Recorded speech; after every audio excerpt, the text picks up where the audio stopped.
Good evening and welcome to Poland Daily. I'm Natalia Moczulska and this is the news.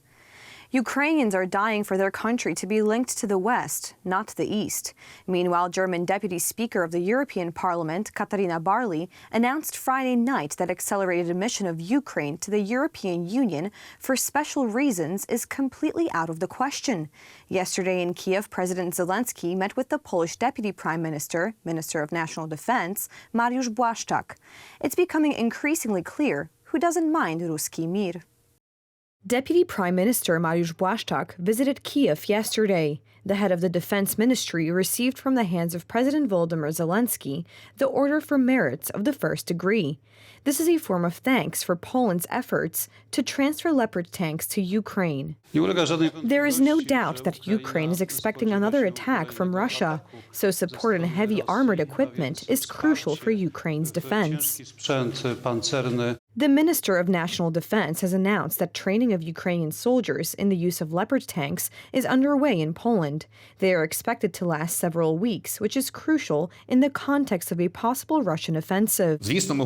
Of course, we are preparing for another Russian attack. We are all well aware that the Russians love symbolism. They have been trying for a year to achieve success through a special operation, but they are not succeeding, so they will try to change things. Meanwhile, U.S. Attorney General Merrick Garland announced that the confiscated assets of Russian oligarch Konstantin Malofeyev will be donated to the reconstruction of Ukraine.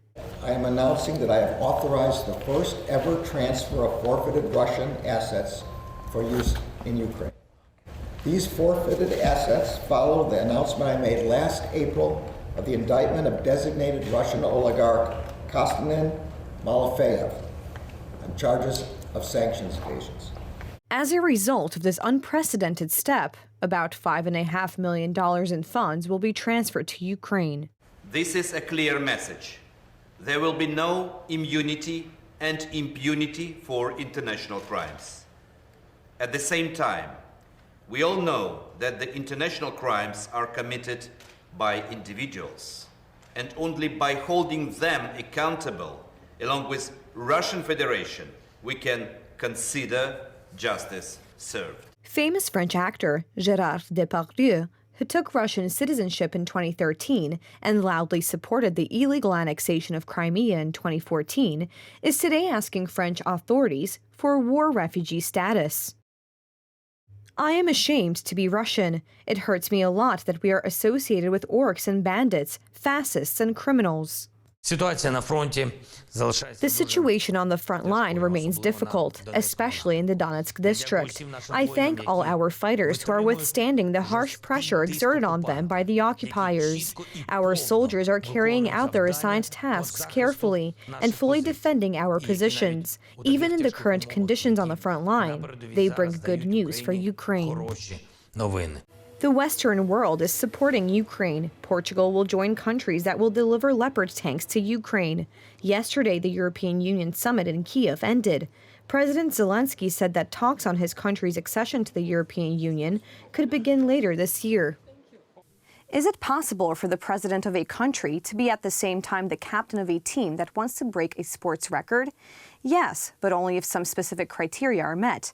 It must be a really noble cause, it must be skiing, but not water skiing, so there must be snow. Snow in Zakopane.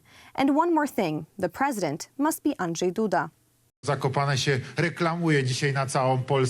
Zakopane is advertising today to all of Poland that it is worth coming here because there is snow. Ladies and gentlemen, there is no shortage of snow. Skiing weather is great, although the conditions will not be easy at all.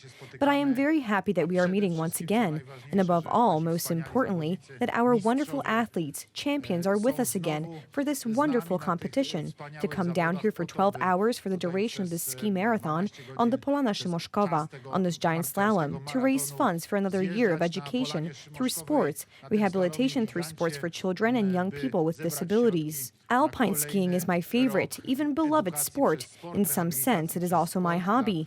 So the fact that we can meet here, that I can be with you, is not only a huge pleasure for me, but also a great honor to meet with our athletes, to be together, to enjoy this fun of being here with the foundation's charges and their parents, which is a wonderful event.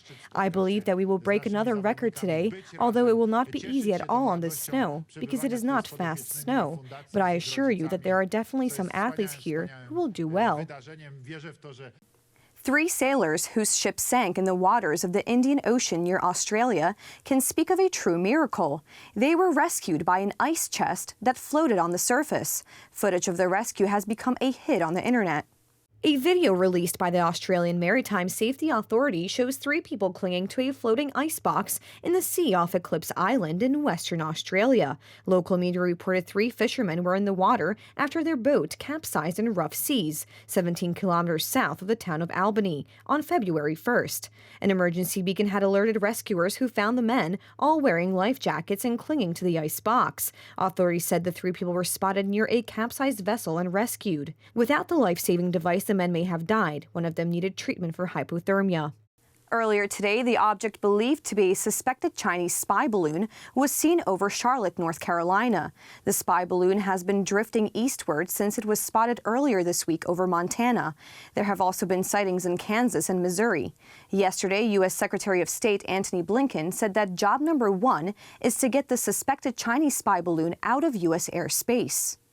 The Pentagon said on Thursday, February 2nd, it was trafficking a high-altitude surveillance balloon over the continental United States. Officials said military leaders considered shooting it down over Montana on Wednesday, but eventually recommended against this to President Joe Biden because of the safety risk from debris.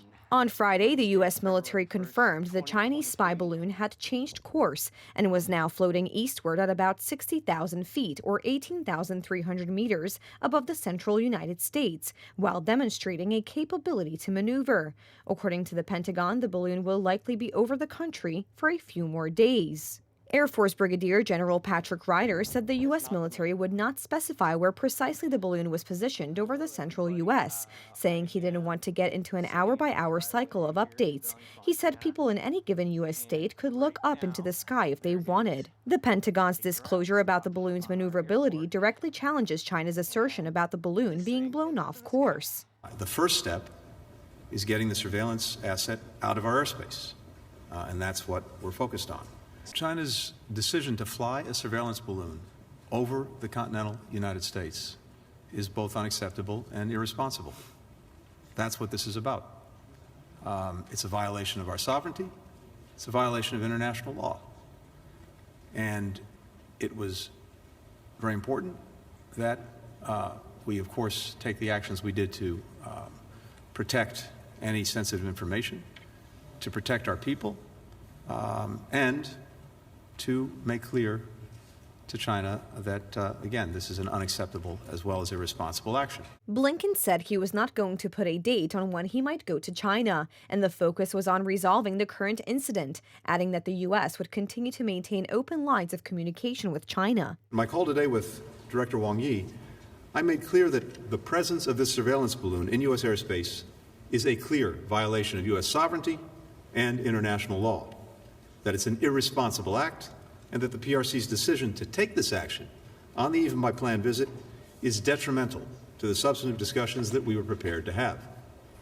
I told Director Wang that the United States remains committed to diplomatic engagement with China and that I plan to visit Beijing when conditions allow.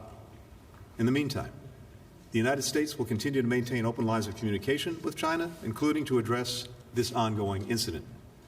Indeed, that's why we need direct and regular communications in the first place, and that's why it's critical that such lines remain open at all times to help avoid miscalculation and conflict. One final but important note. The world expects the United States and China to manage our relationship responsibly. The postponement of Blinken's trip, which had been agreed to in November by Biden and Chinese President Xi Jinping, is a blow to those on both sides who saw it as an overdue opportunity to stabilize an increasingly fractious relationship. The last visit by a U.S. Secretary of State was in 2017.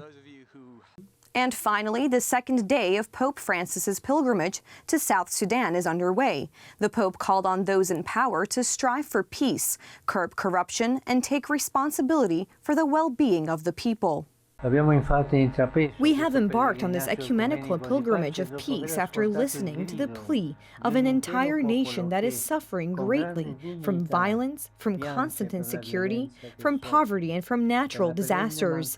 Years of war and conflict seem to have no end. Even in recent times, there has been fierce fighting. At the same time, the reconciliation process seems to be at a standstill, and the promise of peace remains unfulfilled. You are called upon to renew social life, to renew the source of prosperity and peace that the sons and daughters of South Sudan so desperately need. They need fathers, not rulers. They need steady steps toward development, not continuous declines.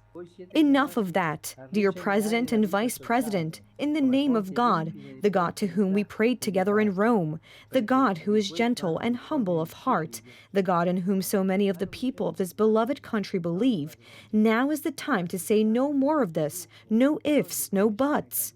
No more bloodshed, no more conflict, no more violence and mutual accusations about who is responsible, no more leaving your nation to fend for itself, no more destruction.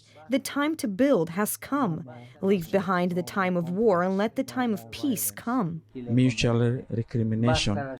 Thank you so much for joining us this evening. Please stay tuned for Poland Daily Weather, Poland Daily Business, and some of our other programs. But for me, it's have a wonderful evening.